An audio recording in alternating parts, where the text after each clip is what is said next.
এই স্বৈরাচার সরকারের পতন চাই। এই স্বৈরাচার সরকার এই দেশের মানুষকে মেরে ইন্ডিয়া বানাইতে চায়।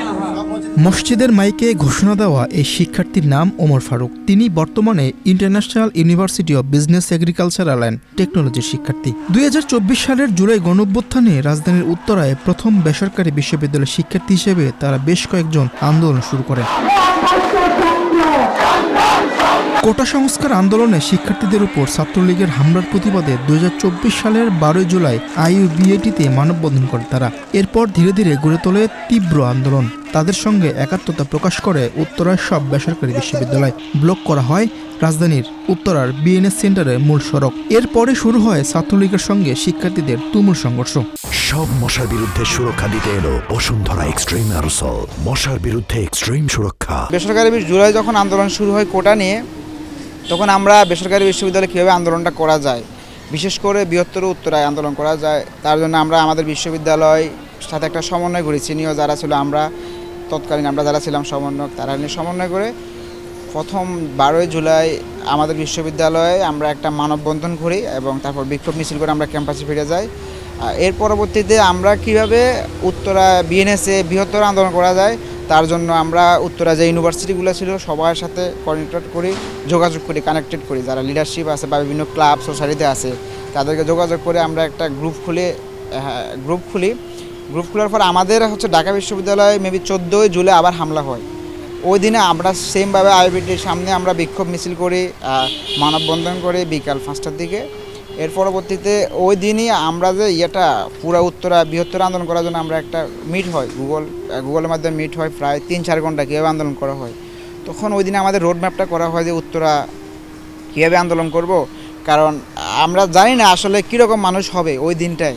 বাট আমাদের যারা লিডারশিপ আছে তাদের একটা অলওয়েজ মাথা থাকতে হবে, যারা আমাদের সাথে থাকবে তাদের সেফটি দিতে হবে, এবং যারা এইভাবে ছাত্রলীগরা আবার প্রোটেস্ট করতে হবে ওদের মোকাবেলা। তো হিসাবে আমরা উত্তরায় ওই দিন 2টা প্ল্যান করি। প্ল্যান A, B আন্দোলনের একটা ছিল হয়তো আমরা মুভমেন্ট করে BNS যাব, আর যে Uttara university BGMA eastern university ওনারা বেড়িবাঁধ হয়ে তারপরে এদিকে আসবে। তো সকালের দিকে আমরা ফার্স্ট প্ল্যান ছিল বেড়িবাঁধে যাব আমরা মুভ করে। বাট যখন আমরা ভার্সিটির সামনে আসবো আন্দোলনের জন্য 16 জুলাই, এত পরিমাণে স্টুডেন্ট হয়েছে, প্রায় আমরা সবাই অবাক হয়ে গেছে। তার মিছিলটা এত বড় হয়ে গেছে, প্রায় 2-3 হাজার স্টুডেন্ট হয়ে গেছে শুধু আমাদের ভার্সিটির। তখন আমরা আন্দোলন মিছিলটাকে নিয়ে আমরা জমজম হয়ে BNS-এর দিকে মুভ করি। তো BNS-এর দিকে ঢুকতে আমাদের উপর হামলা হয়। তো আমাদের সাথে যে তারপর Uttara university, BGMA, Shanto Mariam world university তারাও একসাথে হয়। এভাবেই উত্তরাতে বেসরকারি বিশ্ববিদ্যালয় আন্দোলন শুরু হয়। হ্যাঁ, আমরা যখন BNS-এ ঢুকতেছি, BNS যে টাওয়ার আছে ওই টাওয়ার থেকে ছাত্রলীগ যুবলীগরা আগে থেকে ওরা সুসংগঠিত হয়ে বসেছিল, ককটেল, টিয়ারশেল, দেশীয় গান, চাপাতি এগুলো নিয়ে। ওরা আমাদের উপর অতর্কিতভাবে ককটেল হামলা করে, ইট পাটকেল নিক্ষেপ করে, আবার গুলি ওদের যে গিয়েছিল শর্টগান দিয়ে ফায়ারিং করে। বাট আমাদের স্টুডেন্টদের যে এত পরিমাণ সাহস, ওরা ভয় না পেয়ে ওরা ওদের দিকে যখন আমরা অ্যাটাক শুরু করি, ওরা BNS-এর মধ্যে পালা যেতে বাধ্য হয়। জুলাই গণঅভ্যুত্থানের স্মৃতিচারণ করতে গিয়ে এখনও গা শিউরে ওঠে বিশ্ববিদ্যালয়ের পড়ুয়া ওমর ফারুকের। ঘুমের ভেতরে এখনও তাকে তাড়া করে। কত সহযোদ্ধাকে পুলিশ, আওয়ামী লীগ ও তার সহযোগী সংগঠনগুলো গুলি করে মেরেছে, তার হিসাব এখনও মেলাতে পারেনি তিনি। মা বাবার নিষেধের পরও আন্দোলনের সামনের কাতারে অংশ নিয়ে আন্দোলন করেছেন তিনি। তারপরে 18 জুলাই সবচেয়ে ভয়াবহ দিন আমার দেখা জুলাইয়ের। ওই দিনটা আমি যখন BNS-এ ঢুকি সাথে সাথে আমাদের উপর গুলি করা শুরু হয়। আমরা মিছিল নিয়ে ঢুকলাম, ব্যানারের সামনেই ছিলাম, আমি একবার ফ্রন্টে আমি ছিলাম, আমার সামনে এসে টিয়ারশেল পড়ছে। আমি কোন দিকে কে গেছে, তারপর সবার অবস্থান নিয়ে আমরা করি। তো ওইদিকে মেবি 11:30টার দিকে একটা পুলিশ একটা ভাই আহত হয়ে রাস্তায় পড়ে আছে। ওকে সেফটি করার জন্য কিছু ভাই যাচ্ছিল, পুলিশ কী করছে, ওদের সাজোয়া যান যেটা আছে ওটা ওই ভাইয়ের উপর উঠাই দিছে। তো ওই লাশটা সারাটা দিন আমি জাস্ট ওখানে করলাম, আমার এখনও ঘুম হয়নি চিন্তা করলে। সারাটা দিন লাশটা রাস্তার পরে মাটির মসজিদের পাশে ওখানে লাশটা পড়েছিল সারাটা দিন। আমরা লাশটা নিতে পারি নাই। আমরা যখনই লাশটা করতে যাই, শহীদ ভাইটাকে আনতে যাই, পুলিশ আমাদের উপর গুলি করে এবং ওনাকে উদ্ধার করতে যায়, অনেকে আহত হয়েছে।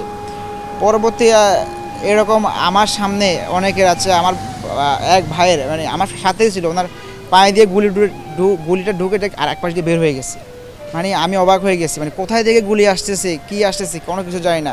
আমার পাশে ভাই আহত হয়ে যাচ্ছে, শহীদ হয়ে যাচ্ছে, এরকম অনেক দেখছি আমার চোখের সামনে। আরেকটা কষ্ট, আমাদের একটা ইউনিভার্সিটির ভাই যার সাথে রাতে মিটিং করলাম, রাতে বললাম যে আপনারা আসতেছেন, হ্যাঁ, বাট বিকালে যখন বাংলাদেশ মেডিকেলে যাই দেখি যে ওই ভাইয়ের মরদেহ মানে শহীদ হয়ে উনি আছে। আমার খুবই কষ্ট লাগছে ওই বিষয়টা, মানে আমি এখনও ভুলতে পারি না। যার সাথে সকালে কথা বললাম যে ভাই আপনারা আসলেন, আপনারা সবাই আসলে, হ্যাঁ সবাই আসতেছে, বাট বিকালে ওনাকে দেখি শহীদ হয়েছে। এইগুলাই আমাকে এখনও ট্রমাটাইজ জুলাইয়ের দিনগুলা। উত্তরায় বিএনএস সেন্টারে বহু শিক্ষার্থীদের স্নাইপার শুট করে মেরে ফেলা হয়েছে। কারো মাথার খুলি উড়ে গেছে, কারো চোখ ঝুলছে, কারো বা শরীরের বিভিন্ন অংশ ছিন্ন হয়ে গেছে। এসব ঘটনা এখন মনে করে রাতের ঘুম নষ্ট হয় ওমর ফারুকের। আসলে জুলাই গণঅভ্যুত্থানে যে শহীদ হওয়ার ইচ্ছা আকাঙ্ক্ষা আমারও ছিল অনেক। আমি যে জুলাইয়ের শহীদের কথা বলছি আমার সামনে, মানে আমি যে কীভাবে বেঁচে গেছি একমাত্র রব্বুল আলামিন ভালো জানে। আমার গায়ের লোমগুলো দাঁড়ায় গেছে জাস্ট এই কথা বলার কারণে। আমি ওই দিন দেখেছি আমার আশেপাশে, মানে পাশের ভাই শহীদ হইতে, বা আমার ডানে বামে ভাবে। তো প্রত্যেকটা সময় ছিল যে মানে আমি জানি আমার হয়তো বা আজকেই শেষ, মানে আমি এভাবেই বিদায় নিতে, এভাবে বাড়িতে আমার আম্মু অনেক কান্নাকাটি করতো। আমি যখন রাজপথে যেতাম আমি বলছে আমাদের দরকার নেই, আন্দোলন দরকার নেই, কোটার দরকার নেই, বাবা তুই ঘরে আয়, হ্যাঁ তুই তো চাকরি করবি না। বাট আমি ফ্যামিলির কথা শুনতাম না। বাট আমার ভাই ছিল, ভাই অলওয়েজ সাপোর্ট, ভাই অলওয়েজ বলতে যে দেশের জন্য যে মৃত্যু, শহীদের যে মৃত্যু, এটা গৌরবের, এটা সবার হয় না। হ্যাঁ অলওয়েজ এই যে ইনস্পায়ার ফ্যামিলির ভাইয়া বড় ভাই ইনস্পায়ার কারণে আমি সাহসটা পাইছি। আর আমার যারা সহযোদ্ধা ছিল তারা অলওয়েজ সাপোর্ট দিত। তখন অনেক কিছু বুঝতাম না, অলওয়েজ সামনে চলে যেতাম, মানে রক্তটা আমাদের গরম ছিল না, তার জন্য অলওয়েজ আমি সামনে থাকতাম, প্রত্যেকটা ব্যানারের সামনে আমি থাকতাম।